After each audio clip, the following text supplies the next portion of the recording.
ጤና ይስጥልን ክቡራን አድማጭ ተመልካቾቻችን፣ ለሰዓት ያዘጋጀነው ሰበር ይዘንላችሁ ቀርበናል። በቅድሚያም ዋና ዋናዎችን። ኢራን በዮርዳኖስ በፈጸመችው ጥቃት 2 የአሜሪካ ወታደሮች ሲገደሉ አንዱ የደረሰበት አልታወቀም ተባለም።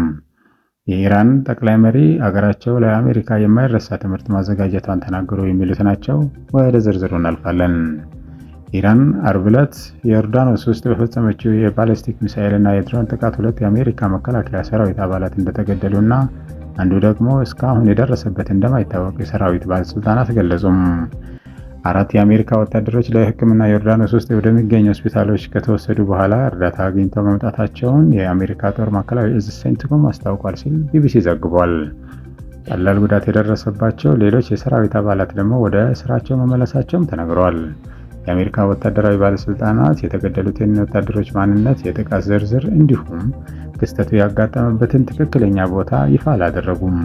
ይሁን እንጂ ቅዳሜ ምሽት የአሜሪካ ጦር በፕሬዝዳንት ዶናልድ ትራምፕ ትዕዛዝ ኢራን ላይ ሌላ ዙር ጥቃት መፈጸሙን ማዕከላዊ እዙ አስታውቋል። ለ8ኛ ተከታታይ ምሽት የተፈጸመው ጥቃት ኢራን በሆርሙዝ ወሽመጥ የሚጓዝ የንግድ መርከቦች ላይ ያላትን ስጋት የመፍጠር አቅም ይበልጥ ለማዳከም ያለመ እንደሆነም ተገልጿል። ጥቃቱ ትናንት ምሽት በዮርዳኖስ ውስጥ የአሜሪካ ሰራዊት አባላት ላይ ጥቃቶችን የከፈቱትን የኢራን እስላማዊ አብዮታዊ ዘብ ኃይሎች በቶሎ ለመቅጣት ያለመ እንደነበረም አስታውቋል። ስለዚህ ጥቃቶች ግን ዝርዝር መረጃ አልተገለጸም። የካቲት ላይ በተነሳው በዚህ ጦርነት የተገደሉ የአሜሪካ ሰራዊት አባላት ቁጥር 16 ደርሰዋል። በዚህ ወር የት እንደደረሰ መጥፋቱ የተነገረው የባህር ኃይል ፓይለት ሕይወቱ እንዳለፈም ተገለጸም።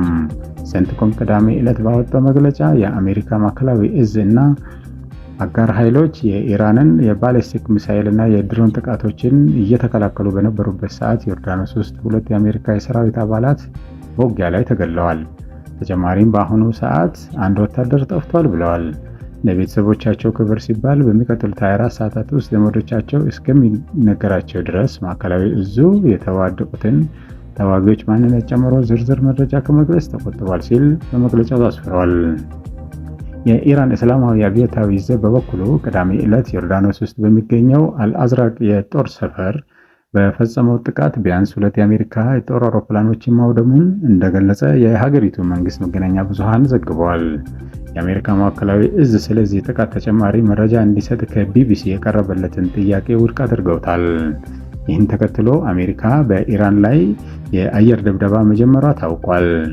ፕሬዝዳንት ዶናልድ ትራምፕ ድርጊቱን በጣም የሚያሳዝን ሲል የገለጹት ሲሆን ዋሽንግተን ኢራን የኒውክሌር መሳሪያ እንድትታጠቅ በፍጹም እንደማትፈቅድ በድጋሚ አስጠንቅቋል። በሌላ በኩል የኢራኑ ከፍተኛ አዛዥ አሊ አብዱላሂ ለአሜሪካ የሰጡት ምላሽ ከዋሽንግተን ለሚሰነዘር ማንኛውም ጥቃት የኢራን የታጠቁ ኃይሎች አጥፊ ምላሽ ይሰጣሉ ብለዋል ሲል አልጀዚራ ዘግቧል። በተያያዘ ዜናም በኢራን በተሰነዘረ ጥቃት በኩዌት የሚገኝ አንድ ዋና የነዳጅ ተቋም መመታቱ ታውቋል። እንዲሁም በኤርቢል የሚገኘው የአሜሪካ ቆንስላ በድሮን ጥቃት ምክንያት የጸረ አየር መከላከያ ስርዓቱ ማነቃቃቱን ከኢራቅ የተገኘው መገናኛ ብዙሃን ዘግበዋል። በተያያዘም የኢራኑ ጠቅላይ መሪ ሙጅተባ ካሚኒ አሜሪካ ጊዜያዊ የተኩስ አቁም ስምምነቱን በድጋሚ መጣሷን በመጥቀስ የፕሬዝዳንት ዶናልድ ትራምፕ ፊርማ ዋጋ የለሽ ነው ሲሉ የከረረ ማስጠንቀቂያ ሰጥተዋል።